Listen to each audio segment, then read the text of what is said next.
미친놈인가? 저는 솔직히 이거 들으면서 그 생각을 했어요. 진짜로. 전 작작 좀 해라 진짜. 윤석열 전 대통령이 주옥 같은 멘트를 남겼잖아요. 지난 대선 때 본인이 되는 대선 때 이 대선은 나와 시진핑과의 싸움이다. 뭔 개소리인지 모르겠어. 그런 말 한 적이 있어?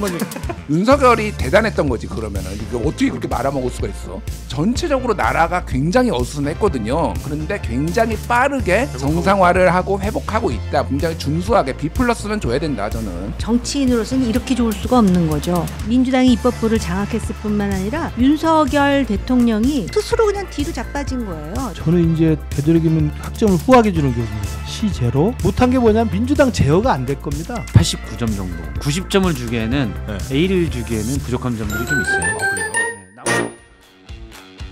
한없이 가벼운 정치 토크쇼 장르만 여의도 추석 특집 화요일 순서 시작하겠습니다. 반갑습니다. 정영진이고요. 오늘 참 묘하게도 어제와 동일한 패널분들이 함께 해주시게 묘하네요. 됐습니다. 정말 묘한 일이죠. 이런 우연의 일치가 있다니. 굳이 필요하지 않을 것 같은데 그래도 한 분 한 분 소개 잠깐 해드리겠습니다. 정우김 전 의원님 오셨고요. 네, 안녕하세요. 아유, 옷도 똑같으시고요. 네, 반갑습니다. 자, 그리고 김준일 평론가님. 예, 안녕하세요. 네. 얼굴 천재 김준일입니다. 예. 자, 김근식 당협위원장님. 안녕하세요. 네, 반갑습니다. 어제 조회수가 잘 나와서 오늘 똑같은 옷을 입기로 우리가 다 합의했습니다. 어제 잘 나왔군요. 네. 아유, 다행입니다. 자, 그리고 박성태 연구실장님 어서 오십시오. 안녕하세요. 네, 반갑습니다. 네. 떠난 지 그래도 한 1년 8개월쯤 되셨는데 이틀 연속 이렇게 오시니까 좋아 보입니다. 예. 네, 제집 씨가 그래도 참 정이 많아요. 아, 그럼요. 건물이 네. 뭐 더 제가 나가니까 건물도 더 좋아진 것 같고. 아, 그렇습니까? 네. 네. 다른 방송 시청률도 더 잘 나오고. 네, 다른 방송사 같은 데서는 한번 이렇게 네. 구성원으로 있다가 나가면 뭐 회사 따라 좀 다르긴 하지만 한 3년씩 막 이렇게 안 부르기도 하고 그러거든요. 아니 근데 박성태 실장이 횡령하다 걸려서 잘렸다는 소문이 파다하던데. 횡령? 예, 관대하네요. 왜? 아니, 회사가. 평론가님, 그건 소문이 아니고 팩트입니다. 팩트인가요? 네, 소문이 아니에요. 제가 누구의 마음을 횡령했는지는 모르네요. 네, 그래서 오늘 네 분과 함께 어제에 이어서 특집으로 정치권 이야기 좀 더 그래도 가볍게 우리 시청자분들 즐거운 마음 있는데 무겁게 돌 얹어주시지 마시고 좀 더 가볍게 좀 날려주시면 감사하겠습니다. 어제보다 더 가볍게 해요? 어제는 좀 무거웠지. 많이 무거웠죠. 아, 생각보다. 무거웠어요. 무겁구나. 박성태 실장님이 저는 조금 더 가벼운 분인 줄 알았거든요. 아니, 저 되게 품격 있어요. 아, 그래요? 네. 그렇다면 저희와 함께하기 쉽지 않은데. 네, 근데 우리 실장님이 그래도 저는 이제 다른 방송들 보면서 네. 우리 박성태 실장님이 참 이렇게 판단도 매우 균형 감각도 있으신 것 같고. 예, 제가 양쪽 균형이 그대로입니다. 저런 것만 안 하면 참 좋겠네요. 균형은 김준일이죠. 김준일 평론가님. 예, 시계적 균형. 양쪽 예. 두 손에 다 시계를 차고 아니, 있죠. 처음 봤어요. 애플과 삼성을 같이 차고 다니면서. 아, 진짜요? 네, 진짜요. 우파. 왜? 뭐 왜? 양파. 그래서 양파. 아니 왜 시계를 두 개 차고 다녀? 진짜요. 항상 균형감을 가져야 됩니다, 사람은. 그 스마트워치가 두 개예요. 네. 애플과 삼성. 진짜 이해가 안 되네. 때두 개. 그러면 아니, 뛸 때는 이유가 한쪽 이렇게 하고 있을까, 뛰고 이유가? 수영은 이쪽으로만 해요? 이유가 부의 상징입니다. 아, 그래 당신. 그럼 내 것처럼 하나라도 비싼 거 사. 돈이 콘스탕탱 이런 거 잘 못 사서 돈이 어제 없어서. 비싼 거예요, 그거? 나는 고독과 미식가 팬이기 때문에 이노가시라상이 차는 태그 호이어만 좀 좋아. 친일파입니까? 그렇죠, 진입하죠. 뭔지는 모르겠습니다만. 하여튼 세 분 다 합쳐도 아마 정호김 위원님한테 안 될 거예요, 아마. 네. 모르지 뭐. 참 우습죠. 이런 이 얘기 들어보면 내 가방 하나 값도 안 되는데. 아니 그럼 무슨 네. 아마 보시기 너무 안타까우실 겁니다. 자, 오늘 참 함께 하실 때 조금 뭐 목이 좀 맨다거나 아니면 좀 배가 너무 출출하거나 이러실 수 있을까봐 저희가 배를 좀 준비했거든요. 오. 네. 아, 지금 우리 주식시장이 신고가를 네. 계속 지금 달리고 있는데 우리 배도 그래서 신고배로 준비를 했습니다. 아. 저희 장르만 쇼핑몰에서 산지 직송 신고배. 아 진짜 맛없어 맛없다고 하는데 네. 달아요. 거짓말 못 하시잖아요. 예, 그럼요. 김은식 교수님. 그럼요. 약간 뭐 사각사각한 느낌 사과처럼 네? 식감이 좋네요. 식감이. 식감이 좋죠. 근래 먹은 배 중에 제일 맛있어요. 맞습니다. 근데 배 먹고 양치질 해야 돼요? 더현대 가시면 요 배를 만나보실 수 있을 텐데. 더현대요? 네. 여의도 더현대? 그렇죠. 압구정 현대랑 더현대 들어가는 그런 배거든요. 근데 거기 들어가기 며칠 전 저희가 좀 미리 좀 빼갖고 물량을 확보했다는 거. 자, 지금 주문하시면 10월 13일부터 순차적으로 발송을 해드리니까 얼른 확보하시는 게 아마 여러분 올해 아마 드셨던 배 중에 가장 맛있는 배일 겁니다. 맛있는 배 얼른 잡아가시기 바라겠습니다. 자, 오늘은요 저희가 우리 네 분과 함께 이재명 정부가 이제 4개월쯤 됐죠, 출범한 지. 4개월 됐는데 한번 점검을 해보고 가자. 뭐 요거 포함해서 이제 정치권 이슈들 몇 개 좀 다뤄볼 텐데, 일단 이재명 정부 지금까지 잘하고 있는지 어느 정도 혹시 뭐 점수를 만약에 주셔도 좋고 아니면 그냥 말씀을 해주셔도 좋은데, 우리 김근식 교수님은 이재명 정부 평가 어떻게 하십니까? 현재까지 아직 배 덜 씹었는데요. 제가 먼저 할게요. 그래. 네. 제가 그 지난번에 100일 됐을 때 문체부에서 이제 정책 브리핑이라는 그런 걸 운영하는데 거기에서 저한테 100일 평가 좀 해달라고 그래서 제가 칼럼 기고문도 넘겼는데 네. 빠꾸 당하지 않았어요? 역시 잘 나가는 평론가들은 다르네. 다 이렇게 그러니까 그 내부에서는 김준일이 가장 정확하니까 김준일한테 맡겨야 되겠다 문체부에서 네. 이렇게 연락이 왔어요. 그러니까 제가 제목이 뭐였냐면은 그 칼럼의 제목이 역대 최악의 환경에서 선전한 이재명 정부 이렇게 했습니다. 그래서 점수는 제가 쓰지 않았지만 저는 한 80점 정도 드렸고요. 네. 그러니까 사실 뭐 입법부와 행정부를 다 장악한 뭐 역대 최강의 정부가 나타났다 막 이런 것들이 처음에 막 나왔는데, 사실 입법부와 행정부를 다 가졌던 거는 역대 아니 YS 예, 김영삼 정권 때도 그랬고 민자당 얼마나 많았고, 그리고 노무현 정부 때도 어쨌든 열린우리당이 과반이 됐고, 이명박 정부는요 그때 2008년 총선에서요 범보수가 200석이 넘었어요 그때. 예, 그런 자민련까지 다 합쳐가지고 그때 막 친박연대까지 해가지고 막 나중에 합쳐지고 그러니까 박근혜 정부도 초반에는 2012년 총선 이후에 이제 걸렸고, 그래서 원래 그냥 입법부와 행정부를 다 가져가는 게 일반적이에요. 힘을 실어줍니다. 윤석열이 대단했던 거지 그러면은. 이거 어떻게 그렇게 말아먹을 수가 있어? 네. 그런데 진짜 환경으로 보면은 역대 최악이죠. 왜냐하면은 이제 비상계엄 내란이 일어나가지고 국민들이 완전히 분열됐지. 그래서 그것도 이제 해야 되고, 그리고 경제 성장률이 4분기 연속 0점대나 마이너스 0.1 막 이렇게 나왔어요. 그러니까 완전 내수 경제 다 침체됐지. 미국이 지금 이거 관세 가지고 압박 이렇게 하고 있지. 막 전체적으로 나라가 굉장히 어수선했거든요. 그런데 굉장히 빠르게 정상화를 하고 회복하고 있다. 물론 미흡한 점이 있고 비판할 부분도 있지만은 이거는 높은 점, 뭐 최고점은 못 줘도 굉장히 준수하게 B+는 줘야 된다 저는. 근데 좋은 점수를 주다가 뭐 80점이니까 조금 깎아먹은 건 어떤 부분에서 좀 깎아먹은 거예요? 저는 뭐 이를테면은 그 국민들이 민감하게 봤던 것들, 이를테면 사면 같은 거, 사면 같은 거 저도 비판을 많이 했거든요. 그래서 이게 정말로 이런 국민 주권 정부에 부합하는 것이 꼭 뭐 조국 대표를 사면해서가 아니라 그때 같이 나왔던 사람들이 국힘의 뭐 정창빈 의원 막 이런 사람들 막 뭐 몇 억씩 받아가지고 뭐 그러니까 뭐 범죄 질이 안 좋은 사람끼리 사람까지도 막 이렇게 다 묶어가지고 이런 식으로 하는 게 이런 민주주의 시대에 맞느냐를 제가 비판을 많이 했어요. 예를 들면은. 그리고 여러 가지 이제 논쟁 오늘 뒤에 얘기하겠지만 그런 걸로 좀 아쉬운 부분이 있었다. 알겠습니다. 자, 우리 저 이제 그 현직 교수니까. 현직 교수입니다. 학점으로다가 하면 저는 이제 되도록이면 학점을 후하게 주는 교수입니다. 참고로. 근데 그 이재명 정부 지금 4개월째 그러면 저는 한 C0 C0요? 네. 그래도 D는 안 줘요.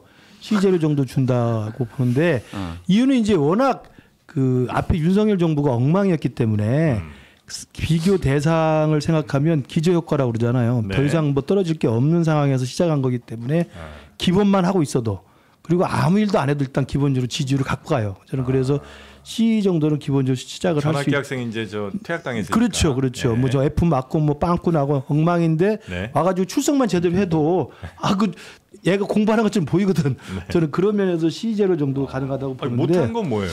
못한 게 뭐냐면 제일 큰 게 아까 말한 민주당 제어가 안 될 겁니다.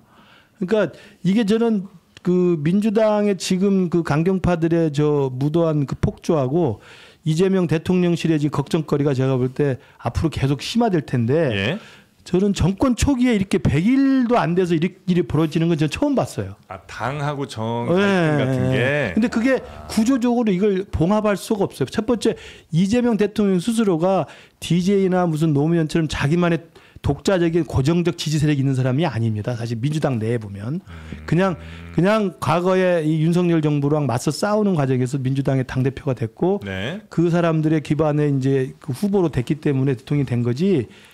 전혀 끝까지 죽을 각오로 생사고락을 같이 했던 그런 이재명파는 사실 거의 없다고 봐도 돼요. 저는 그렇기 때문에 대통령이 되는 순간 민주당의 강성 당원들이나 대부분의 권리 당원들이나 이 국회의원들은 네. 이제 포스트 이재명으로 넘어가는 거예요. 관심과 흥미가. 그래서 거기에 부합하고자 하는 뭐 정청래, 추미애 이런 분들은 이제 이재명은 별로 안중에도 없어요. 사실 왜냐하면 또 네. 공천권하고도 별 상관이 없어. 많이 남았기 때문에 저는 그래서 이재명의 정치적 기반의 허약함이 지금 이번에 완전히 입증이 돼서 민주당이 저렇게 질주를 해버리면 그래도 우리 당은 그러니까 민주당의 가장 큰 문제는 너무 대통령하고 당이 맨날 싸워요. 보면 DJ 때도 싸웠고 노무현 때도 싸웠고 문재인 때도 그랬어요. 그게 아마 민주당의 그 특징이기도 한데 우리 당은 거꾸로 너무 당이 대통령만 쳐다보고 고개를 바로 숙여버려. 네. 그렇게 개판된 거야. 저는 그래서 극단적인 약적인 정치 문화가 있다고 보는데 네. 지금 민주당은 너무 일찍 시작했어요. 당정 싸움이.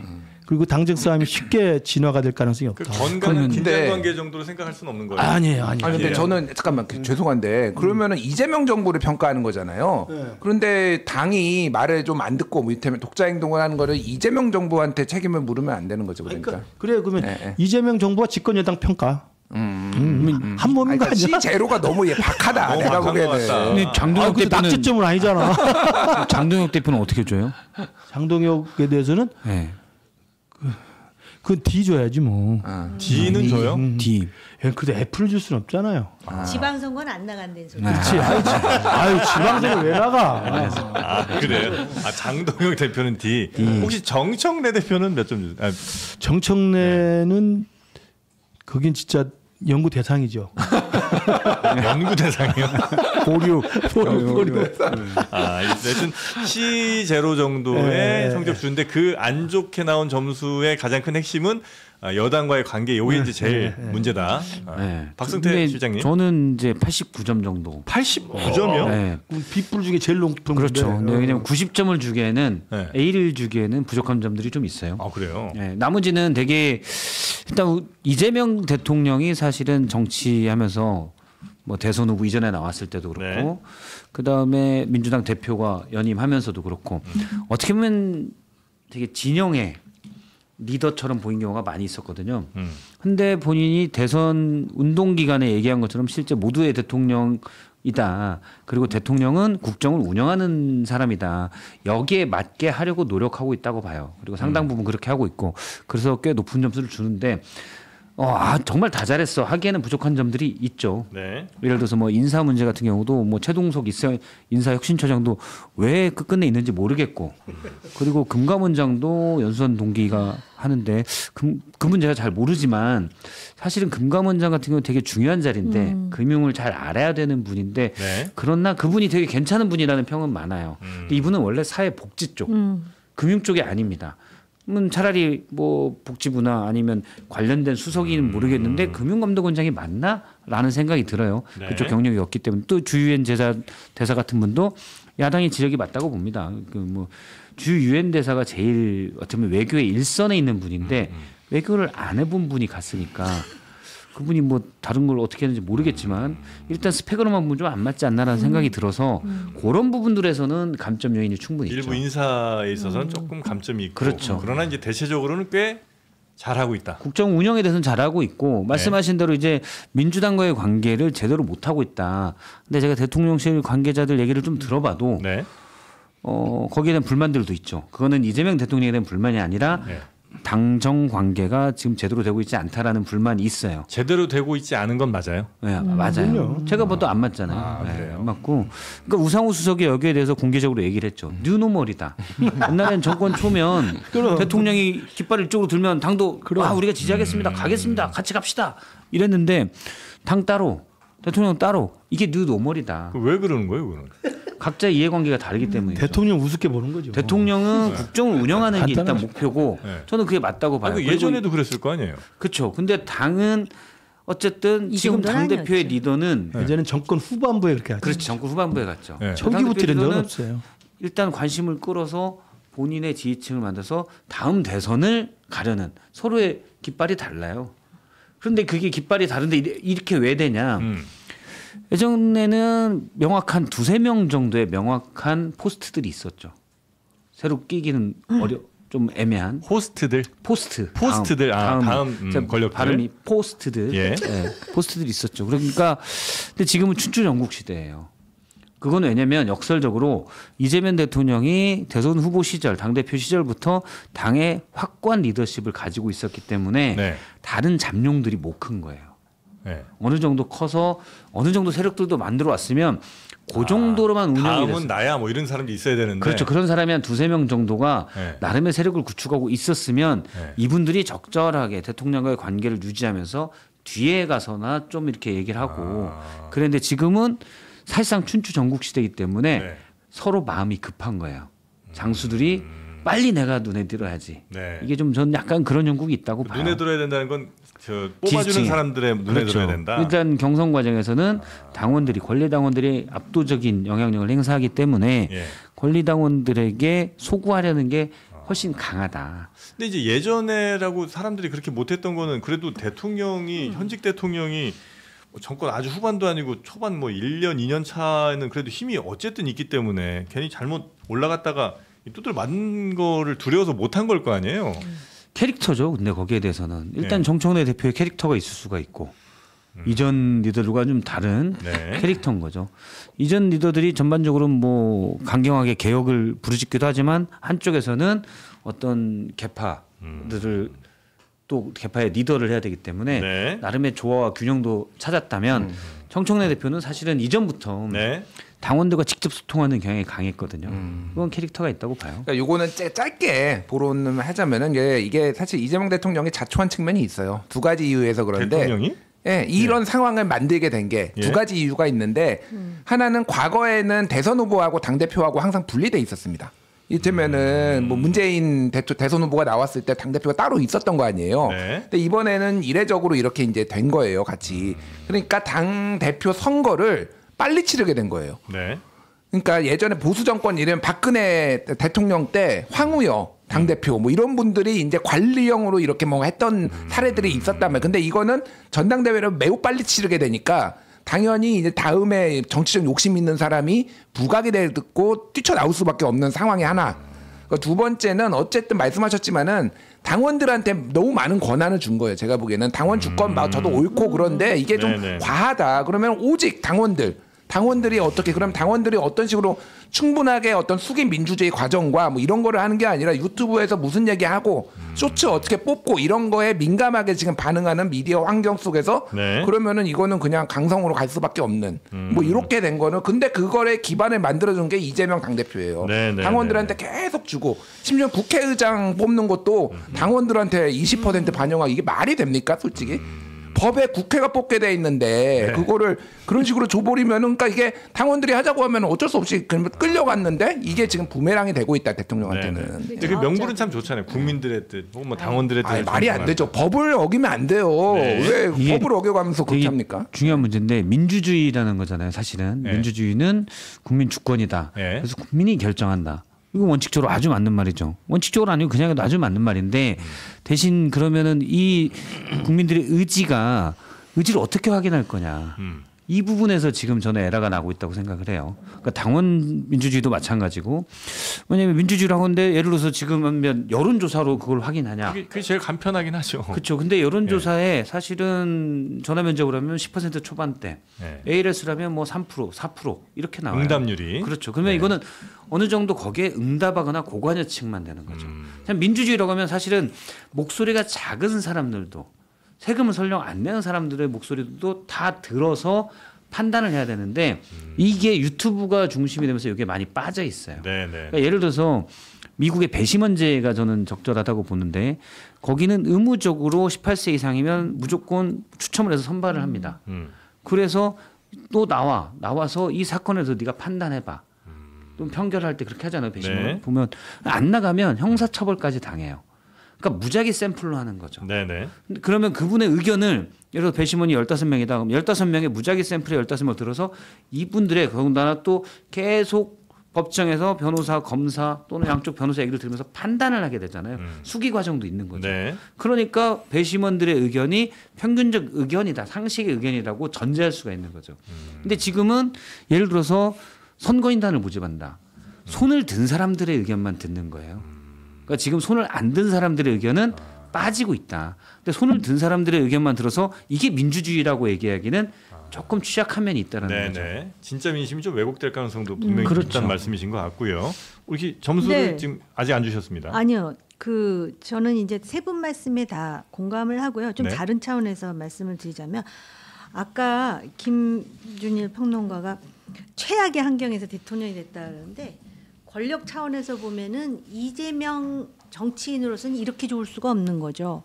왜냐하면은 이미 총선을 치르면서 네. 민주당이 입법부를 장악했을 뿐만 아니라 윤석열 대통령이 스스로 계엄을 단행함으로써 스스로 그냥 뒤로 자빠진 거예요. 이렇게 좋은 환경이 어디 있어요. 그래서 권력 차원으로는 아주 이렇게 좋을 수 없는 환경에서 권력을 수임을 받은 건데 대통령이잖아요. 그러니까 권력의 차원이 아닌 대통령의 차원에서 보면은 본인은 지금도 보면은 그 검찰청 개혁이라든지 그 몇 가지 사안에서 굉장히 실용적으로 국정 운영을 하고 싶다라는 마음이 있는 것 같아요. 그거는 읽히거든요. 네. 그런데 그렇게 간단치 않을 것 같아요. 우선 관세 협상도 결국은 상대가 트럼프잖아요. 네. 그것도 그렇죠. 그리고 부동산 문제가 심상치 않아요. 항상 이념의 왼쪽에 있는 정권이 들어서면 집값이 정말 이거는 가당치 않게 올라가는데 지금 그럴 조짐이 굉장히 세게 보인다는 거거든요. 그리고 남북 관계에 있어서는 상당히 그 실용적인 것을 추진하면서도 내부의 목소리에 의해서 휘둘린다라는 느낌을 지울 수가 없어요. 요번에 그 국군의 날 하는 연설이라든지 이런 거 볼 때는 참 그 권력 지형은 좋았는데 정책을 국정을 운영하는 환경은 이렇게 나쁠 수가 없다. 모든 것이 하나도 녹록치가 않아가지고 그렇다 해서 본인의 실용주의가 지금 성공했다라는 조짐이 보이는 것도 아니고 그렇기 때문에 지켜봐야 되는데 여기서 또 돌발 변수가 막 나오더라고요. 네. 그래서 저는 일단 정청래 추미애 두 의원에 대해서 이재명 대통령 나름대로 과거의 그 정치인 이재명 이라는 그 어떤 정치인을 생각할 때 그냥 놔두지 않을 거. 마일리지는 쌓이고 있는데 어떤 식으로 할지를 지금 저는 지켜보는 중이고요. 정청래 추미애를 어떻게 할지. 그 다음에 이제 돌발 변수 중에 하나가 민주당에서는 대수롭지 않게 생각하지만 국민의힘에서는 이게 충분히 돌발 변수라고 생각하는 게 김현지 실장이에요. 부속실장. 보면은 이 사람에 대한 그 문제 대처를 보면은 굉장히 허둥댄다라는 느낌을 지울 수가 없어요. 대통령실이요? 대통령실이든 민주당이든 아니 왜 저렇게 해서 그냥 건드려서 키우는 거야. 저만 느낍니까? 왜 조용해요? 아니 말씀하시라고. 좀 이따 수지로 넘어갈까 아니 그쪽으로. 문제 내신지 몰랐어요 저희는. 네. 지금 대통령협정 수행 지금 한 100일 넘은데 네. 평가를 어떻게 하냐 그랬잖아요. 네.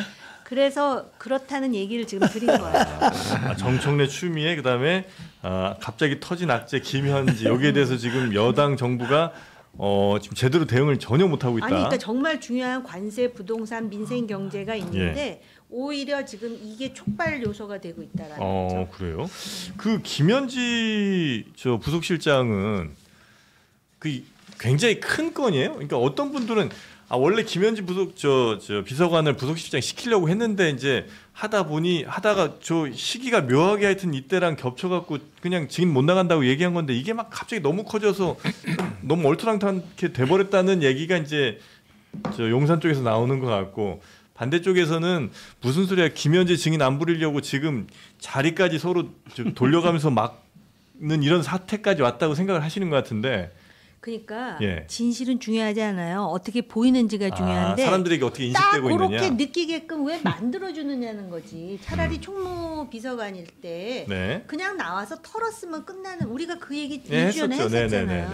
근데 이거를 안 나가고 그러다가 또 느닷없이 뭐 전의에 불타고 있고 부르면 나오고 여야가 합의하면 막 이런 얘기하다가 갑자기 제일 부속실장 하니까 한국 사람들은요. 저를 포함해서 여기까지만 해야지 또. 그 민주당이 저는 아니에요. 그러니까 민주당이 이해가 안 되는 게 그 김현지 건과 관련해서는 모르겠어요. 우상호 수석이 정확히 자세히는 설명 안 하지만 예. 그 국감에 총무비서관으로 있을 때도 사실은 뭐 그렇게 크게 걱정을 안 했던 것 같아요. 그리고 용산의 대통령실에도 어차피 홍보 기능 강화라는 측면에서 뭐 직제 개편을 많이 고민했다고 한다면 그 과정에서 자연스럽게 뭐가 변화가 있을 수 있기 때문에 부속실장이든 뭐 총무비서관이든 큰 이슈는 안 될 거라고 생각했는데 네. 어쨌든 총무비서관으로 지금 있는 상황인데 국정감사 증인 채택을 하니까 민주당에서 그냥 길을 쓰고 막은 거 아니에요. 네. 그러면서 이 사건이 발단이 커진 거거든. 그러니까 저는 민주당 국회의원들도 정말 이해할 수 없는 게 명색이 국회의원인데 무슨 대통령을 보호하는 것도 아니고 국무총리 후보자를 보호하는 것도 아니고 무슨 하다못해 용산의 대통령 비서실장을 보호하는 것도 그나마 그래 정쟁의 연속선에서 비서실장 못 나가게 할 수도 있겠다. 이때는 일개를 써도 돼. 일개 총무비서관을 보호하려고 그냥 꽁꽁 감싸가지고 그 민주당 운영위원회 모두 국회의원들이 나서서 그 난리 법석을 치르는 걸 보고 야 이건 분명히 둘 중에 하나야. 김현지가 직접 전화했거나 네. 그렇잖아요. 아니면 대통령이 전화한 거 말고는 무슨 이유가 있겠어요. 저는 그렇게밖에 설명하는데 국회의원이 그렇게까지 총무비서관 한 명을 보호하려고 난리치지 않거든. 김현지 비서관 실세는 맞고. 아 그러니까 왜 그러는지 이해가 되지 않아. 그래서 판이 맞아요? 커진 거야. 현재 대통령 주변에 있는 분 중에 네. 대통령과 제일 가까운 사람인 건 맞죠. 그럼. 그렇잖아요. 가깝다는 게 물리적 거리가. 보좌를 계속 오랫동안 거의 뭐 30년 가까이 보좌를 해왔고 그렇죠. 예, 예. 끈이지. 쭉 여러 평을 들어보면 정말 딱 보좌 역할에 충실한 분이다. 그러니까 정진상, 김용이 원래 더 측근이긴 한데 네. 그 두 분이 지금 뭐 보석 중이거나 이렇게 가까이 할수 어떤 재판을 없으니까. 받고 유죄를 받았거나 그렇잖아요. 예. 공직을 맡을 수가 없는 상황이기 때문에 공직을 맡은 거는 제일 측근은 김현지 부속실장이 지금 맞죠. 맞는데 이분들이 또 이 쭉 들어보면 김현지 부속실장이 이제 힘을 좀 얻게 된 네. 힘을 행사하는 것 같지는 않아요. 제가 볼 때 뭐 주변 평도 그렇고 근데 얻게 된 거는 정말 보좌 역할에 충실한 이재명 대선 후보일 때도 그냥 의견을 전달해 주는 역할. 의원들이 다 그러면 예전엔 정진상, 김용 이분들에게 얘기하다가 이분들은 네. 이거 말 안 될 것 같은데 컷. 김현주는 전달. 그러니까 그쪽으로 더 몰린다는 거예요. 자연스럽게. 그래서 대통령도 역시 굉장히 신뢰하고 계시고. 보좌 역할에 충실하니까. 당연히 신뢰하죠. 자신의 선을 넘지 않고 네, 네. 대신 뭐 대통령이 자주 보니까 당연히 대선 후보일 때도 그 의견을 물어볼 때 있겠죠. 네.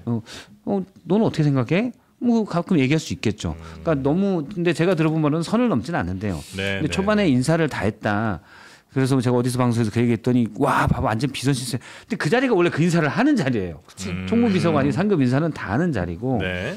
거기다 또 의원들이 자기 행정관들 늘려오는데 다 커트를 많이 했기 때문에 그것 때문에 좀 돼 있고 그런데 이번에 그래서 저는 민주당에서 김현지 부속실장이 워낙 실세로 돼 있기 때문에 그러니까 대통령과 제일 거리가 가까운 분은 맞죠. 그렇기 때문에 지뢰 내가 방어해줄게. 라고 하지 않았나. 오바죠. 그 잘못했다고 봐요. 저도. 총무비서관이면 그냥 아무 문제 없이 그냥 국감에 정기적으로 나와서 비서실장 뒤에 앉아 있으면 뒤에 되는 앉아 거예요? 있으면 되는 네. 거예요. 그리고 뭐 국민의힘 의원이 불러내도 물어볼 게 사실은 별게 아직은 없어. 폭로될 만한 게 몇 개 있지만 아직 큰 건 아니에요. 네. 그러니까 물어봐도 별 문제 없이 잘 모릅니다. 그건 오해입니다. 이렇게 하고 넘어가면 되거든. 근데 그걸 그 몸살이고 그냥 방어하면서 이게 사당이 나니까 커졌어요. 쓸데없이. 갑자기 이게 또 보직병으로 부속실장을 바꿔낸 거잖아요. 괜히 더 커졌구나. 그러니까 이게 더 커진 거예요. 그러니까 예. 저는 모르겠어요. 그렇게 민주당 국회의원들이 업무병으로 나서서 방어해준 육탄 방어해주는 게 어디 오다를 받은 건지 아니면 그냥 알아서 했을까? 저는 그렇지는 않을 것 같고 저는 그래서 이게 이제 김현지 부속실장이 더 힘이 세다는 게 느껴지고 자세히는 모르지만 제가 딱 김현지의 실세 느낌은 딱 그거였잖아요. 강선우 후보 낙마할 때 강선우 너 사퇴라라는 통지를 김현지가 하잖아요. 네. 이건 대통령이 본래 하는 겁니다. 대통령이 이 임명한 그 장관 후보자를 낙마시킬 대통령이 전화해서 미안하게 됐어. 이렇게 됐으니 어쩔 수 없으니 이해하소. 네. 이렇게 정리하는 거 아니에요? 예. 김현지가 정리한 거예요. 그러니까 이게 제가 볼 때는 김현지 비서관한테 그냥 연락해라 이렇게. 물론 연락해라 할 수 있지. 그렇지만 그 정도로 그냥 일체화돼 있는 거죠. 이게 그러니까 막 너무 과한 것과 네. 좀 온당한 주장들이 막 섞여 있는데, 네. 그러니까 이게 말씀하신 대로 총무비서관이 원래 이제 뭐 수석이나 비서관급 말고 나머지는 인사를 해야 되는데 지금 인수위 없이 출발한 상황에서 네. 뭐 예전에도 뭐 윤석열 정부 때도 권성동 밀어놓고 장제원 밀어놓고 막 그래서 막 대통령실이 원래 어수선하거든요. 정권 출발에 네네네. 문재인 정부 때도 마찬가지고 빨리 정리를 대통령의 의중을 받들어서 할 수 있는 사람이 최측근이 하는 게 맞아요. 총무비서관이 그걸 한 게 이상한 게 아니에요. 네. 측근이라는 걸 확인했을 뿐이에요. 그러니까 이 사람이 최측근이구나. 그러니까 성남 경기 라인이 여러 개가 있는데 거기에도 성골과 진골과 육두품이 있습니다. 그러니까 네. 이재명 변호사 시절부터 성남시장 초반 이때 합류한 사람들 네. 그리고 성남시장 2기부터 경기도지사 뭐 선거 나가려고 할 때 합류한 사람들 그리고 아예 그러니까 경기도지사에 의해서 대선 후보 하려고 할 때 네. 합류한 사람들 이게 다 다르거든요. 성골은 정진상, 김용, 김남준, 김현지 이 정도면 성골이에요. 그러니까 이 4명. 2명 못 나오고 지금 사법 리스크 때문에 네네네. 믿을 수 있는 사람이 김현지밖에 없는 거예요. 지금 김남준하고. 제자리를 찾아간 게 맞아요. 왜냐하면 김남준은 원래 대변인하던 사람이에요. 성남시에서. 그리고 경기도에서 대변인하던 사람이에요. 근데 지금 대변인이 지금 삐걱거린 게 나왔잖아요. 네. 그러니까 이게 대통령의 의중을 정확하게 전달할 수 있는 사람을 김남준을 거기다 데려가는 게 맞아요. 네. 그리고 이거 김현지는 그러니까 뭐 총무비서관도 하지만은 무슨 인사나 뭐 조직을 했다라기보다는 대통령 보좌를 했던 사람이기 때문에 전쟁입니다 의원님 그거 보냈던 사람이잖아요. 네, 보좌관 네, 했고 네, 그런 네. 사람이잖아요. 네. 그러니까 부속실장이 맞아요. 그러니까 이거는 이상한 인사가 전혀 아니에요. 그러니까 하필이면 근데 왜 이때 했느냐. 민주당이 오가 때문이야. 이거는 그러니까 이제 좀 논란이 있는 거고. 네. 김현지 부속실장은 예전에 이제 뭐 들은 얘기들로든 네. 그 박원석 의원이 자기가 소개했다라고 이미 예, 얘기가 예, 나왔잖아요. 예. 이제 이재명 변호사랑 같이 맞담배 피면서 이렇게 일을 했을 정도로 격의가 누가? 없는 김현지가 약간 시작을 그렇게 했겠지 당연히. 그러니까 담배 이제 눕혀요? 담배 흡연자 하루에 뭐 많이 핀대요. 약간 골조. 근데 뭐 그건 중요한 건 아니고. 그러니까 제가 말하는 건 뭐냐면은 그 얘기를 하는 거는 스스럼 없이 만나는 그 정도로 오래된 관계고 네, 격이 없이 얘기를 할 할 수 수 있다. 있는 관계예요. 그런데 네. 우상호 정무수석의 한결의 인터뷰에서 김현지 나오냐 100%라고 얘기를 했어요. 그거는 뭐냐면요. 이거는 김현지 실장이 고민하고 있을 수도 안 나가고 싶은 생각도 있겠죠. 근데 네. 이거는 정무적으로 봤을 때 이건 무조건 나가야 된다라고 지금 강하게 상황에선. 강하게 압박을 한 거예요. 사실은 네, 네, 네. 100% 그러면 안 나가면은요. 뭐 죄송한 일인데 우상호 바보 되는 거예요. 그러면. 이 상황에서는 예, 최고 실세거든요. 다 제가 보기에는 우상호 수석이. 그러니까 원래 이제 예, 정상이려면 직함과 그만큼의 권한이 일치하면 사실은 문제 없는 거잖아요. 지금 현재 부속실장인 김현지 실장의 직함과 그가 지금 쓰고 있는 권력의 크기는 같은 거예요? 그러니까 네, 저는 같다고 봐요. 무슨 저도 얘기냐면은 비슷하다고 봐요. 아, 그래요? 이게 이제 비선 실세다 뭐 V0다 그런데 네. V0는 대한민국에서 우리나라 역사상 김건희한테만 허락된 아주 영광된 호칭인 거예요. 그건 아무한테나 V0 쓰면 안 됩니다. 예. 대통령보다 위에 있는 건 아니잖아요. 김현지가. 예. 김현지가 대통령의 뜻을 받드는 거지. 예. 그 비선 실세는 말이 안 되는 게 다 드러난 직책이 있는 비선이 예. 어디 있습니까? 그건 예. 최순실이나 비선이에요. 예. 그냥 최측근의 실세 중에 실세 맞아요. 그리고 그 권한이 월권이 있느냐? 정권 초기에 그 어수선한 거를 정리를 하는 거 누군가는 해야 되는 건데 총무비서관이 하는 일 총무비서관이 맞고. 하고 전달을 하는 거는 사실은 그거는 그 강선우 낙마시키는 전화는 홍보수석이나 정무수석이 하는 게 맞아요. 근데 그게 긴박하게 돌아가다 보니까 김현지한테 시켰겠죠. 뭐 그것도 대단히 무슨 그게 벗어난 일 아니다. 부적절한 건 아니다. 또 거기서는 뭐 이건 제가 모르는데 뭐 설로 들어가지고 말씀 못 드리겠지만 설로 들어 모르겠지만 김현지 비서관과 강선우 네. 그 친하다고. 당시 후보자가 좀 가까운 사이일 수 있다. 많이 보고. 아. 네. 그래서 예를 들어 우상호 수석이나 이런 분이 비서실장이 전화하기에는 오히려 그렇게 친하진 않고 제가 확실히 알고 있는 거는 강훈식 비서실장과 강선우 의원이 같은 강씨지만 네. 그렇게 친하진 않았어요. 제가 어떻게 알고 있냐면 강선우 의원이 네. 여기저기 선물을 많이 보낸 걸로 유명해요.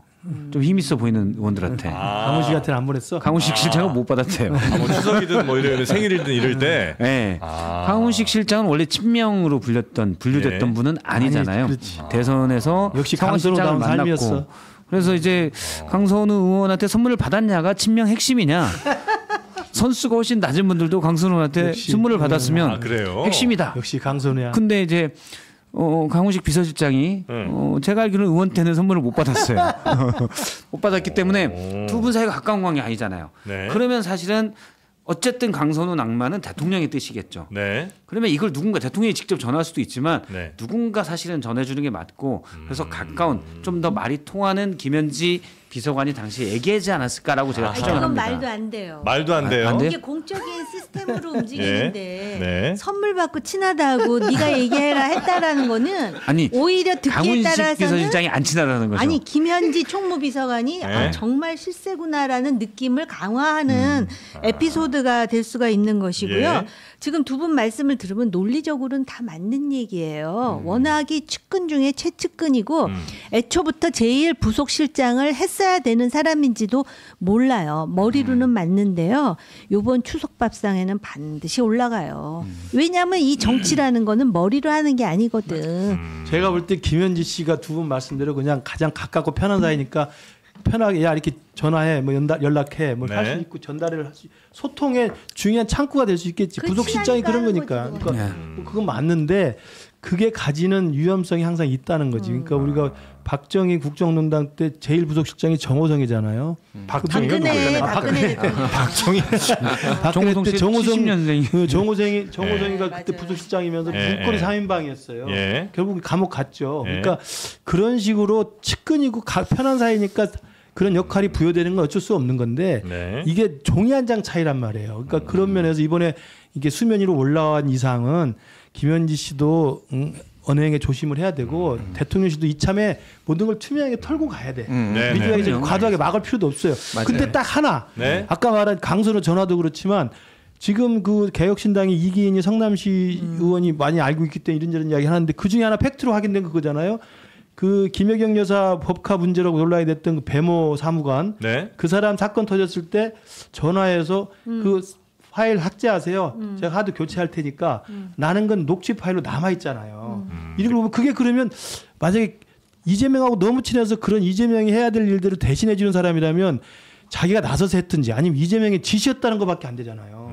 그러니까 이런 것들이 하나씩 터쳐 나오기 시작하면 네. 부의제로는 아닐지 몰라도 어떻게 될지 모르는 거예요. 그러니까 이게 정권 초반에 나오면 아뜨거라 해서 도망갈 생각만 하지 말고 네. 빨리 나와서 빨리 정리할 털고. 거 정리하고 네. 매 맞을 거 매 만든 게 낫다 전공법이 이거야. 낫다는 그럼. 얘기지. 그 지금 국민의힘에서는 요 문제를 굉장히 좀 키울 가능성이 좀 있어요. 아니, 지금 국민의힘은 지금 어디로 가고 있는지 잘 모르겠어서. 그건 저도 잘 모르죠. 뭐. 아 그래요? 산으로 갔다는 얘기했던데. 근데 아무튼 지난주에 장애 집회는 제가 나갔어요. 아, 나갔어요? 그 왜 나가지 그럼 나갔었어요? 당협위원장에 나가라고 동원령이 떨어지면 나가야지. 우리는 당에 대한 충성심이 있지. 아, 지금 당에 대한 충성심 있는 상태예요? 그럼요. 지금 인증 이 받- 당을 내가 접수해서 새롭게 변화시켜야 되는데 애당심 없이 어떻게 당을 열심히 윤석열 합니까? 깃발 옆에 서 계셨습니까? 아니지. 윤석열 깃발 막 이렇게 그분들이 들고 따라 쫓아와서 막 배신자를 욕을 하죠. 혹시 책장 한 구석에 인증패가 있는 거 아니에요? 아니 없어요. 아, 그러니까 근데, 네. 장애 집회 나가가지고 그러니까 그 장애 집회에서 뭘 외치신 거예요?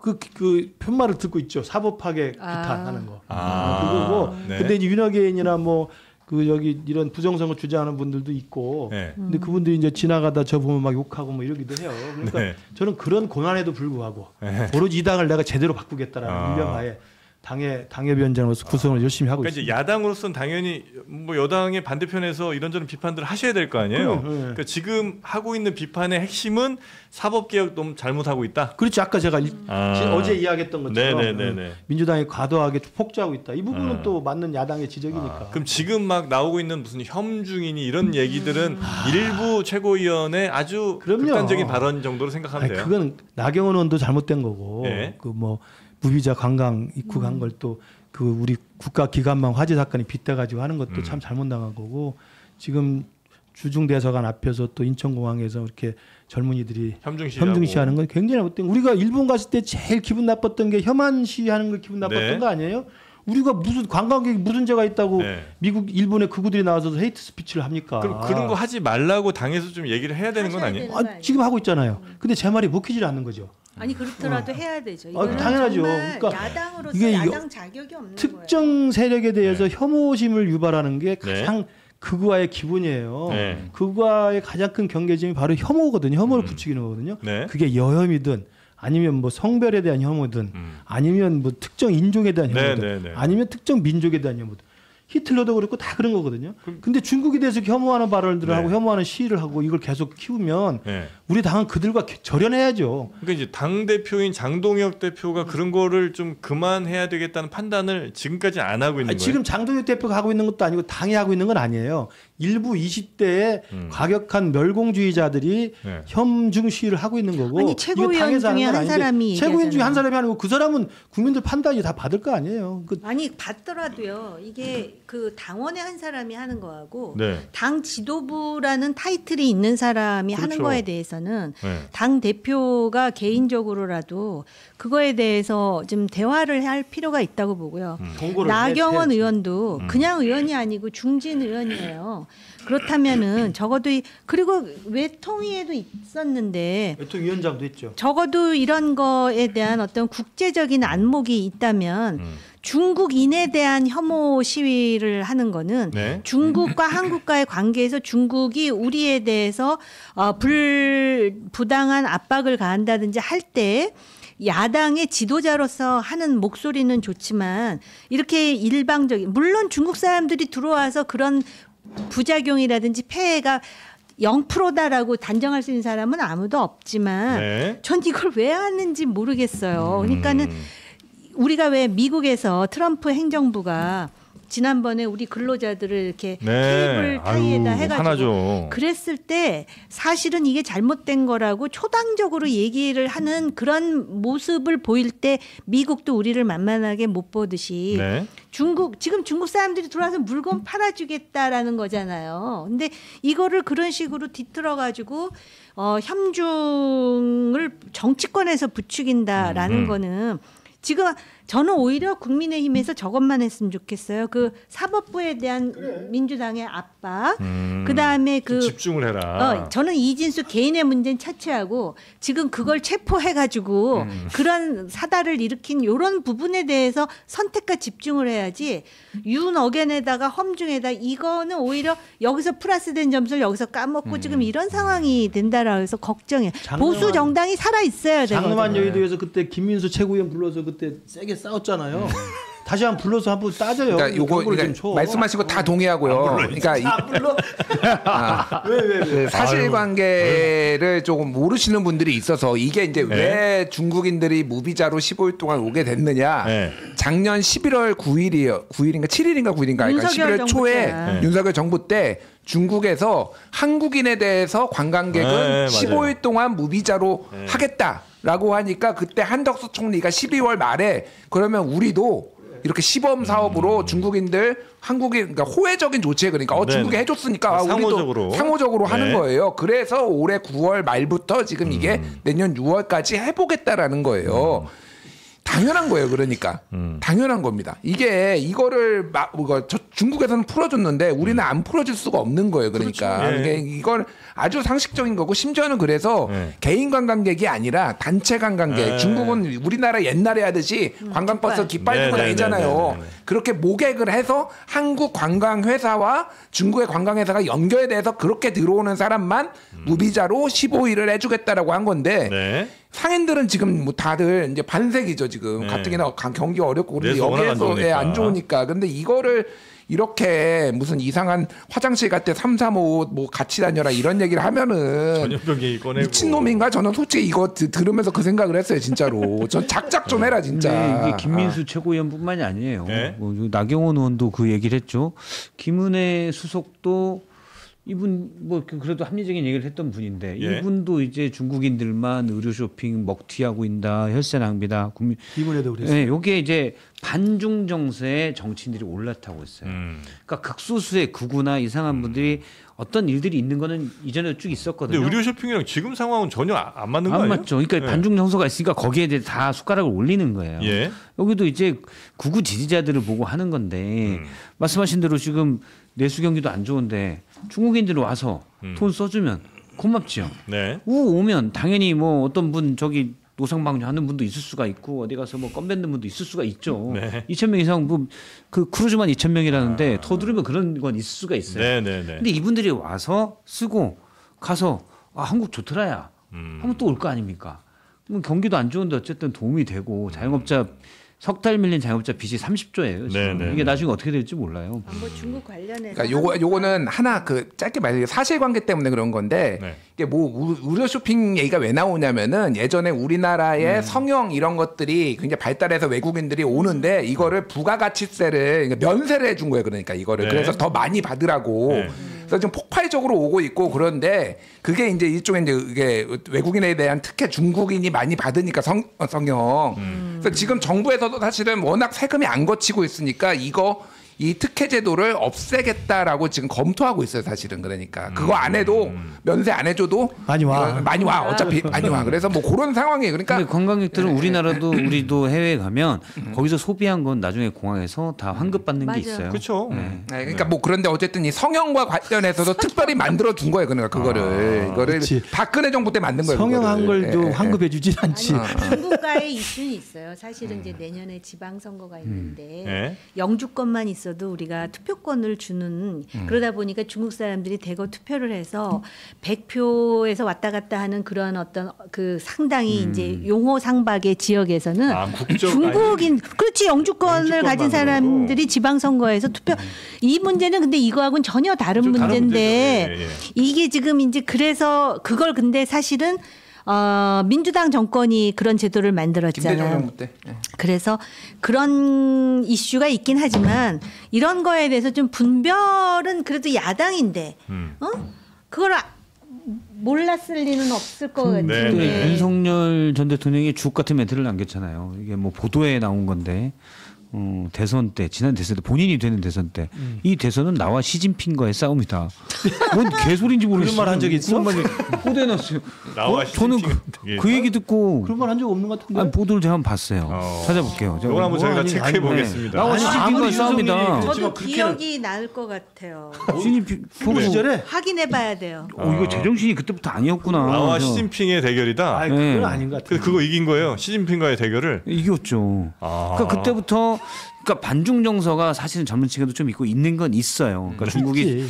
예전에는 사실 저희가 이제 30대 뭐 이럴 때만 해도 네. 중국은 경제력이 좀 많이 차이가 났던 거기 때문에 아. 그냥 뭐 아유 노력 좀 하세요 이런 정도였는데 중국이 이제 확 기술이나 경제력이 올라왔기 때문에 네. 위협적인 존재가 됐고 거기에 대한 뭐 두려움, 불만 이런 게 있다고 봐요. 네. 근데 뭐 정치인들이 있을 수 이렇게 있죠. 나서서 네. 조장하는 건 진짜 아니라고 그 봐요. 미국의 퓨 리서치 센터라고 이제 많은 연구 데이터들하고 여론조사하는 데가 있거든요. 네. 전국의 반중 정서로 여론조사 해보니까 한국이 제일 높아요, 전 세계에서 주요 국가들 중에서. 아, 전 세계 반중 미국보다 높게 나와? 정서를 미국보다 높게 나와요. 그래요? 한국이 전 세계에서 제일 높습니다. 상당히 있- 예, 그러니까 미국도 높아 이제 코로나 이후에도 그렇고 이제 중국하고 대결 구도 때문에 높아졌는데 전 세계에서 제일 싫어한다. 특히 젊은 세대 2030들이 싫어하는 건데 저도 뭐 중국 안 좋아하는 불편한 것도 있고 뭐 마음에 안 드는 것도 있는데 좀 분리를 해서 보자 그런 것들을. 전 세계적으로 좀 인기는 없긴 하죠.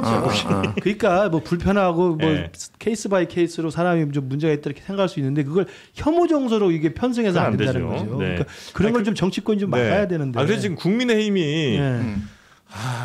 이제 지금 이 방향은 좀 아닌 것 같은데 그래서 새로운 방향을 좀 제시하려고 했던 뭐 몇몇 사람들 중에 하나가 한동훈 전 대표 아니겠습니까? 네. 지금 뭐 민심 투어 뭐 이런 거 하고 있는데 그거는 괜찮은 거야 아니면 너무 지금 라이브한 거 아니냐 이제 이런 비판도 있긴 합니다. 한동훈 전 대표 지금 뭐 민심 투어하면서 뭐 셀카 찍고 다닐 그런 때냐? 민심 탐방 끝나서 올라왔죠. 네. 아, 다 끝났어요? 네, 올라왔어요. 어. 그러니까 뭐 다시 또 하면 그때 이야기하고요. 아니 그래서 왜 그때 얘기해 지금 해야지. 거제에서 열흘 있었던. 네, 그게 네, 그게 거제 가고. 민심 탐방. 네. 그리고 뭐 끝났어요? 네, 끝나서 올라왔어요. 그러니까 치킨 배달하고 또 딴 데 가겠죠. 아, 그러니까, 그러니까. 예, 왔다 갔다 하는 거예요. 저도 그러니까. 이제 예, 그 거제에 있을 때 제가 마산에 수업 내려가니까 내려가 저녁을 같이 먹었어요. 그래서 그냥 저녁만 먹었는데 그 지금 한동훈 대표가 활로를 모색해야 되는 지금 시기에 와 있는 건 맞죠. 네네네. 그다음에 이제 내년 지방선거가 있고 그다음에 장동혁 지도부가 지금 내년 지방선을 어떻게 치를지 그리고 이제 제 개인적인 바람 저 같은 혁신파 일환으로 되어 있는 저 같은 경우는 이대로는 지방선을 못 치른다 다 죽는다 이런 위기감이 있고 그렇다면 연말 이전에 연말쯤에 당의 기본적인 어떤 큰 변화가 있어야 된다고 생각을 합니다. 근데 그 변화의 동력을 한동훈이 바깥에서 할 수도 있고 네. 아니면 당 내부에 또 의미 있는 움직임이나 이 동력이 좀 확보돼서 할 수도 있고 뭐 차라리 이럴 때는 애매하게 지면 더 이상하지 그죠? 차라리 그렇죠, 그냥 확 그렇죠. 깨지면 그냥 뭔가 확 그럼요, 바꿀 그럼요. 에너지가 생길 텐데. 이대로 가다가 애매하게 젖잘싸 해보면 이게 좀비가 되는 거거든요. 그러니까 저는 그런 면에서 이길 수 있는 확실한 변화와 혁신이 가능한 대변화가 연말에 있길 바라고. 한동훈 전 대표는 뭐 좀 이렇게 보관이 좀 있을까요? 전략이? 그걸 이제 만나서 논의를 해봐야 되겠죠. 근데 이제 제가 봐도 네. 이번에 가서 한 건 잘한 건 딱 하나 경청 로드라고 이름 붙였어요. 민심 탐방을 하는데 네. 경청 로드. 그러니까 그동안 너무 말이 많았다. 그러니까 듣는다. 그래서 경청 로드로 했는데 가서도 계속 회복은 또 하더라고요. 그러니까 제가 볼 때 좀 분리해서 할 필요가 있다. 들을 때는 좀 듣고 그다음에 뭐 필요할 땐 좀 할 때는 하더라도 하고, 임팩트 있게 좀 세력화해서 아니면 당내에서 당을 완전히 내부의 어떤 더 이상 이 한동훈을 중심으로 한 혁신파 요구가 외면될 수 없도록 네. 당 지도부가 고민할 수밖에 없는 그런 분위기를 만들어내는 집중적인 싸움이 필요해요. 알겠습니다. 뭐 이런 고민을 좀 해볼 필요가 있다고 봐요. 네. 우리 네. 네. 예, 죄송한 말인데 국힘은 가망이 없습니다. 예, 제가 보기에는 가망이 없어요. 무슨 그러니까 가망이요? 장동혁 대표가 본인이 뭐 언론 보도나 이런 거에 따르면은 1도씩 중도로 가겠다 뭐 네. 이런 얘기 했잖아요. 네.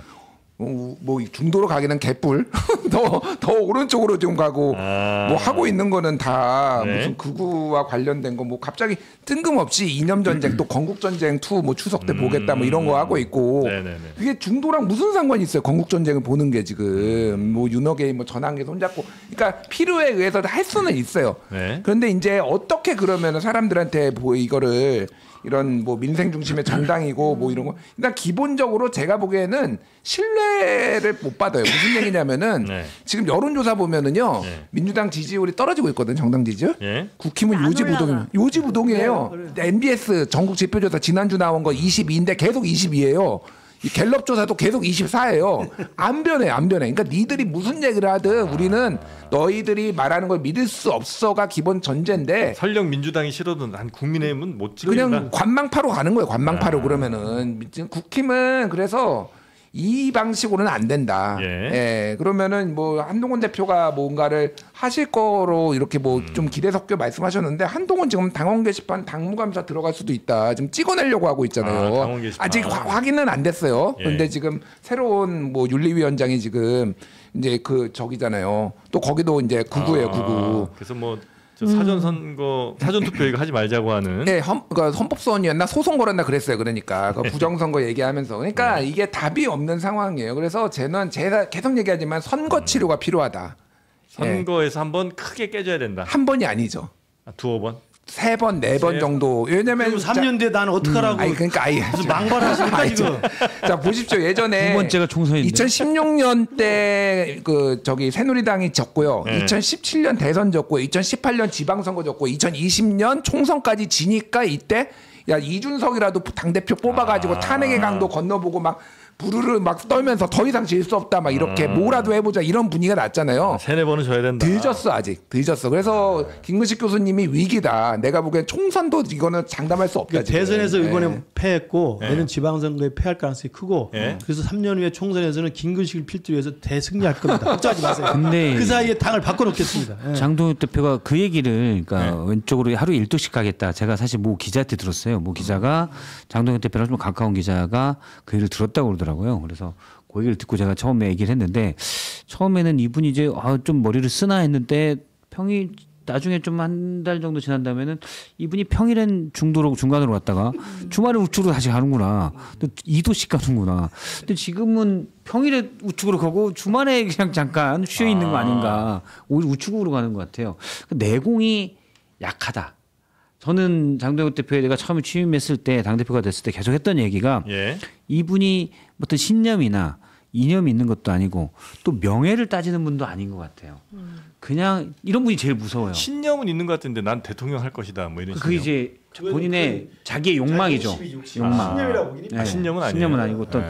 무슨 어떤 뭐 우파의 개념을 갖고 있다거나 그런 것도 그런 건 아니고. 아닌 것 같고. 그럼 뭐 친한해서 이분이 계엄엔 하나님의 계획이 있다고 그러는데 본인은 계엄 해제 표결에 반대해서 거기 계엄 해제 표결 찬성했어요. 네.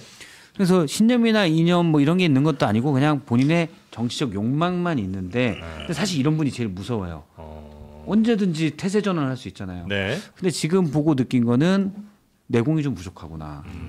그러면 당 대표가 이미 딱 됐으면 사실은 당내 넓은 세력들을 좀 잡고 민심도 넓은 세력 잡고 해야 되는데 제가 국민의힘 이렇게 관계자들 물어보면 아닌 것 같아요.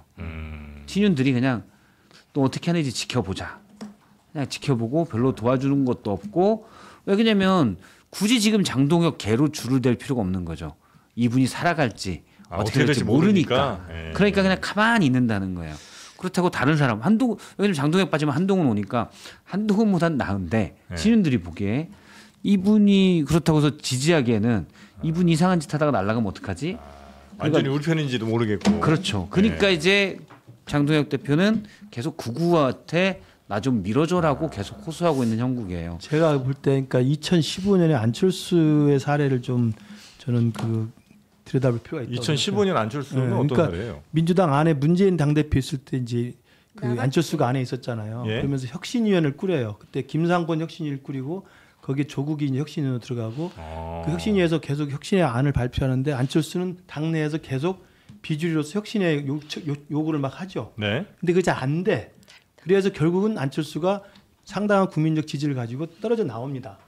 왜냐하면 요구를 하다가 안 맥히니까. 네. 뭐 이런 거에서 저는 지금 우리 당에서 장동혁 대표의 선의에 기대서 장동혁이 어느 날 갑자기 정신을 차리고 아 이제 좀 잘해야 되겠다 해서 중도로 이렇게 바꿔서 이렇게 품어 안을 수 있는 변화와 혁신을 할 것인가에 대한 그 기대는 아직은 좀 난망한 것 같아요. 그렇다고 한다면 아까 제가 말씀드린 내부의 동력이라는 게 필요하다. 그 내부의 동력은 그게 소장파든 아니면 혁신파든 그게 뭐 한동훈이든 원외 당협위원장이든 국민 여론이든 어쩔 수 없는 상황이 가면 이대로는 안 되겠다라는 위기감이 계속 커질 수밖에 없습니다. 특히 이제 선거가 다가올수록 예전에 2018년에 홍준표가 당대표 할 때 지방선거 때 모든 후보가 제발 오지 말라고 했다는 거 아닙니까? 그러니까 그런 식이 되면 장동혁도 견딜 수 없는 상황이 오게 되는데 아직은 그게 지금 가시적인 움직임이 없어요. 제가 볼 그래서 때는 장동혁 대표는 견뎌요. 그러니까 이분 강한 분이야. 그래서 네. 견뎌. 안철수가 그때 내부에서 혁신을 요구하면서 세력화해서 싸웠던 것처럼 네.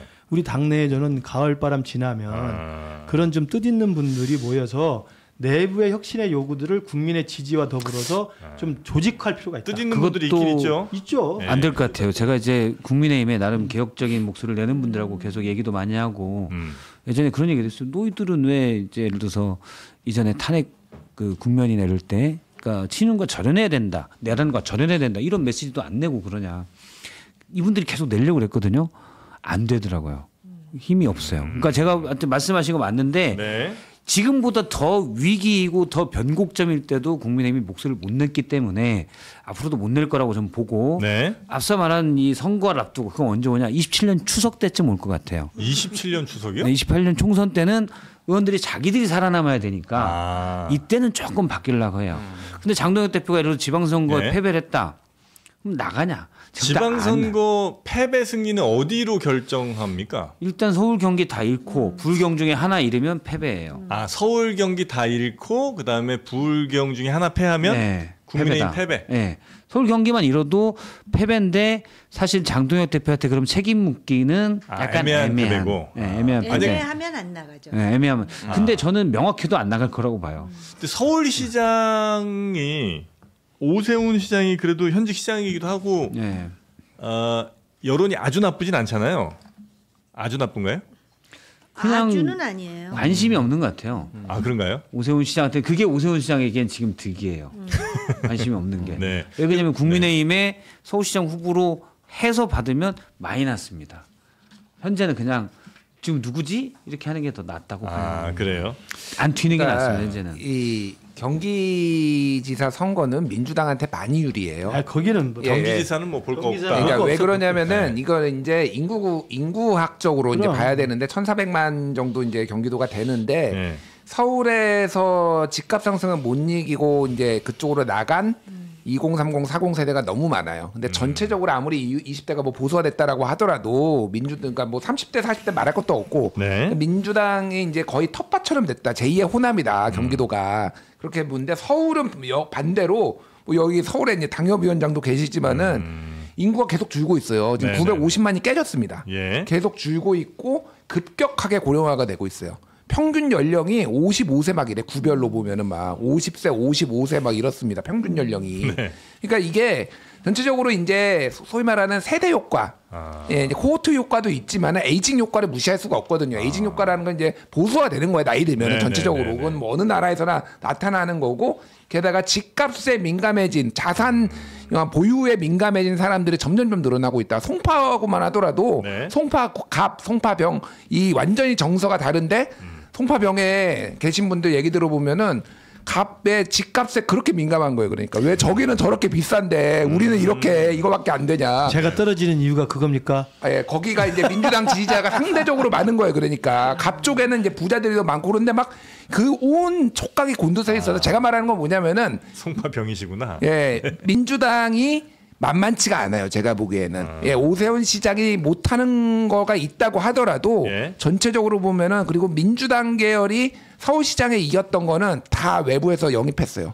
조순, 고건, 박원순 자체 내에서 뭔가를 이렇게 해온 게 없어요. 그러니까 그런가요? 이긴 경우는 없어요. 김민석도 떨어졌고 예전에 예, 이명박이랑 붙어가지고 그러니까 여러 가지 고민들이 있는 거예요. 그래서 뭐 강훈식 출마설도 나오고 막 여러 가지 얘기가 나오는 이유가 거기 있다. 제가 보기엔 지금 뭐 훌륭하신 분들이에요. 박주민, 조국, 뭐 정원호 다 훌륭하신 분들이지만은 네. 쉽지 않다. 그래서 서울을 만약에 국힘이 가져오면은 네. 당연히 장동혁 대표는 야, 서울을 지켰는데 이렇게 그런 얘기할 수 이제 있다, 절대 이제 나가거나 무슨 그런 거 없다. 네. 그러면 당의 혁신을 바라고 장동혁 지도부의 변화를 바라는 내 입장에서는 서울시장 선거를 어떻게 해야 되는 거야? 민주당을 지지하세요. 민주당 후보로. 개파야 되는 거구만. 저는 지방선거 결과와 상관없이 장동혁 대표는 무조건 자리 지켜요.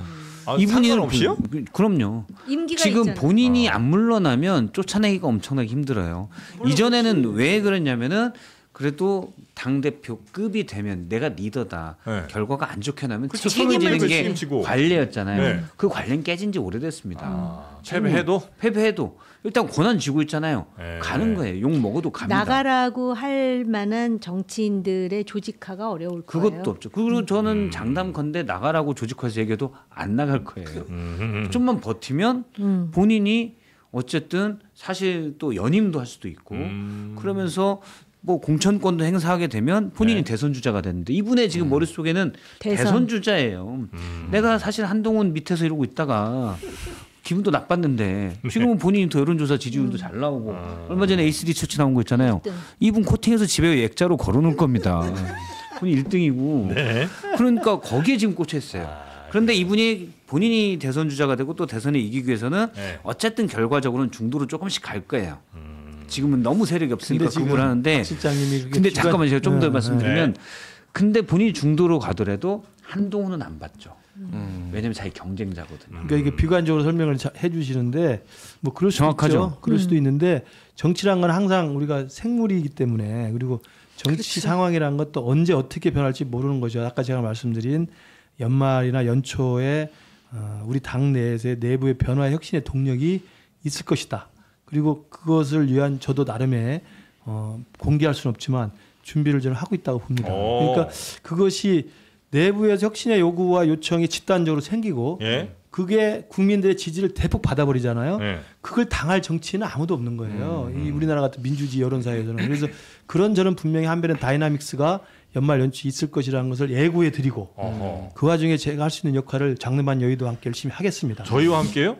저희는 미리 얘기 안 해보셨잖아요. 끼고 들어가면 안 돼? 아, 저 왜 그래? 우리랑 협의도 근데 없이 갑자기 그렇게 한번 기회가 있고 그다음에 설사 그게 좌초돼가지고 네. 장동혁 지도부가 계속 우파에 끌려가갖고 지방선거를 망친다 하더라도 저는 장동혁이 뭐 지금 박 실장이 말씀하신 안면 몰수하고 그냥 갈 거다 그러는데 또 그러기도 쉽지가 않은 거예요. 대한민국 정치라는 게. 그게 지금 뉴노멀이라니까요. 아이 뉴노멀은 민주당하고 지금 저기 저 제가 이재명이- 보기에는 네, 김진일 평론가. 개혁파 뭐 이제 친한동훈 게 네. 뭐 개혁파에 의해서 장동혁이 쫓겨나는 게 아니라 네. 구주류 친윤들이 찍어낼 것 같아요. 제가 보기에 원래 이 내부의 권력 투쟁에 그분들은 기가 막히게 하시는 분들이거든요. 네. 그래서 제가 보기에는 그분들이 찍어내면 어쩔 수 없어요? 아니, 단체 반발하고 또 최고위원들 또 사퇴하고 막 이렇게 이 일이 벌어져. 그분들의 정치 공작을 당해낼 수가 그래요. 없어요. 아니, 그건 그분들. 그런데 그 사람들도 구심점이 없는 것처럼 보여요. 예. 그런데다가 지금 남아 있는 사람들도 그렇게 구력이 뭐 만만한 사람들은 아니고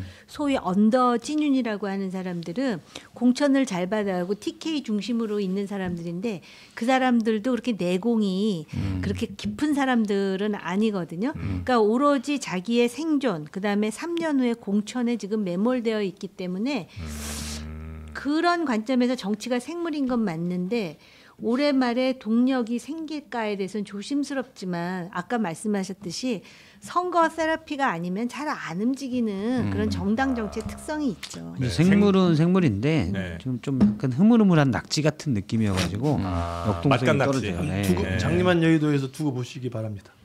지금 정유진 앵커님이 전혀 못하는 생각이 지방선거는 없다는데요. 그래서 대체로 이제 민주당이 승리할 걸로 예측들을 하시지만 서울시장은 조금 잘 모르겠다 정도 느낌. 저는 서울시장은 네. 지금 국민의힘이 그래도 지금 현재 만약에 오히려 선거를 유리한 한다 편이다? 그러면 해볼만해요? 서울시장 해볼만 할 정도가 아니고 난 이긴다고 봐. 지금 하면은.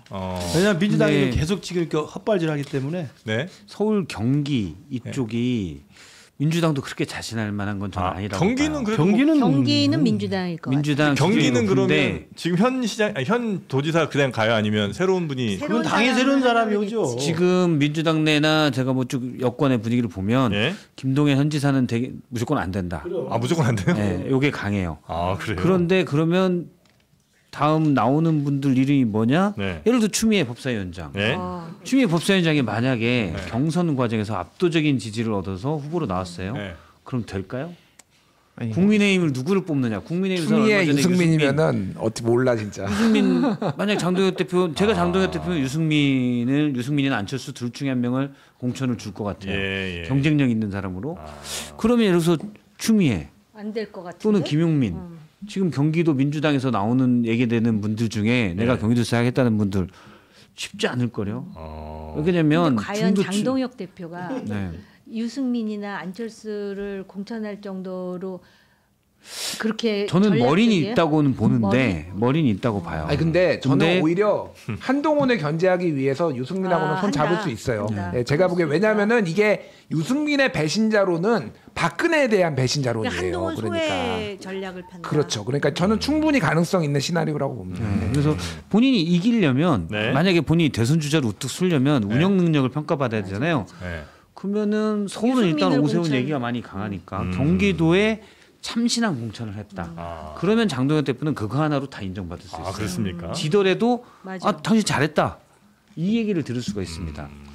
근데 그렇다고 하면 네. 민주당이 경기도도 잘 뽑아야 되고 이게 민주당의 문제가 뭐가 있냐면 사실은 이재명 대표 시절부터 네. 리더십 자체가 워낙 확고해서 네. 잠룡들이 없어서 그랬어요. 앞서 그래서 전국 시대라고 하는데 네. 그러다 보니까 서울 경기에 나갈 만한 광역 단체장들은 여긴 대선 주자급이어야 되거든요. 마땅한 분들이 없는 거예요. 아, 그래요. 생각보다 서울 그다음에 경기도 그때 당 뭐 앞으로 올 상황에 따라서 이제 굉장히 결과가 좀 유동적인 것 같은데 요 영상은 한번 저희가 잘 갖고 아, 있다가 영상 있어요? 아, 이 영상. 아 오늘 전망 예, 오늘 얘기한 거. 녹화 예, 이 영상 저희가 잘 갖고 있다가 놀래라 예, 나중에 여러분이 어떻게 말씀하셨는지 하나하나 네, 박제해 놓도록 거의 맞아 얘기한 거. 그래요? 거의 맞아 그럼. 알겠습니다. 그럼요. 전 미래에서 왔어요. 미래에서 왔어요? 죄송합니다. 오늘 폭군의 진짜 셰프야? 휴일에도 불구하고 폭군의 구라. 예, 이렇게 저희와 함께 해주셨는데 끝으로 광고해야 되잖아요. 아니 네 분께 좋은 소식과 나쁜 소식 하나씩인데 뭐부터 들으시겠습니까? 나쁜 소식. 나쁜 소식. 네, 저희는 다 그것부터 들어요. 아 그래요? 나쁜 소식은 다음 주에도 이 네 분이 또 나오셔야 된다. 그거 전혀 이야기 없었는데. 예, 그거는 지금 결정한 거니까요. 좋은 소식은 여러분의 출연료가 2회차로 들어갑니다. 이해차. 당연히 그건 당연한 거 아니에요? 무슨 소리 하는 거야 지금? 오늘 처음 나왔는데 정말로. 이런 식으로 하시면 저희 곤란해요. 네, 그래서 일부러 옷도 같이 입고 왔는데. 힘겹게 결정한 겁니다 이거. 알겠어요. 네, 우리 최은경 부장님께 가시면서 인사 한 번씩 하시고요. 네. 최인규 부장님 오셨네. 네, 훌륭하신 분이에요. 네. 저분이. 자, 하여튼 추석 즐겁게. 아니 출연료 2회 나는 그렇게 관심은 없는데. 그러면 1회차로 드리겠습니다. 2회 했는데 2회차 하는 당연하지. 여기 이 바닥이 너무 매정한 데가 많아요. 뭐 1.5배만 주겠다, 뭐 조회수 보고 주겠다, 막 이런 얘기하는 네, 이게 출연료의 정상화가 방송국 놈들. 네. 저희 정도면 그래도 진짜 양심적인 거다. 이렇게 말씀드립니다. 자, 그러면 요 정도 하고 오늘 마무리해도 괜찮으시겠죠? 네 분 추석 잘 남은 연휴 보내시고요. 우리 시청자분들께서도 행복한 연휴. 아마 지금 어딘가 막 많이 가시는 분들도 계실 텐데 어디에 계시든 좋아요 한 번씩 좀 눌러주시고 혹시 구독 버튼 안 누르신 분 계시면 까먹으셨다면 꼭 한번 눌러주시고 저희는 오늘 지나서 내일도 또 저희 추석 특집 컨텐츠가 있고요.